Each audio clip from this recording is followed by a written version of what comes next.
పెళ్లైన ఏడాదికే దుబాయ్ యువరాణి విడాకుల ప్రకటన. తొలి బిడ్డ పుట్టిన 2 నెలలకే దుబాయ్ యువరాణి Shaikha Mahra Mohammed Rashid Al Maktoum విడాకులు కోరుతూ సంచలనం సృష్టించింది. యువరాణి షైకా, యునైటెడ్ అరబ్ ఎమిరేట్స్ ప్రధాని, దుబాయ్ పాలకుడు Sheikh Mohammed bin Rashid Al Maktoum కుమార్తె. దుబాయ్కి చెందిన సంపన్నుడు, ప్రముఖ వ్యాపారవేత్త షేక్ మనా బిన్ మహ్మద్ అల్ మక్తూమ్తో యువరాణి షైకా వివాహం 2023 మే 27న జరిగింది.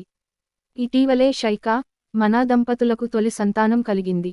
ఆమె తన ఇన్‌స్టాగ్రామ్ అకౌంట్ ద్వారా విడాకుల ప్రకటన చేశారు.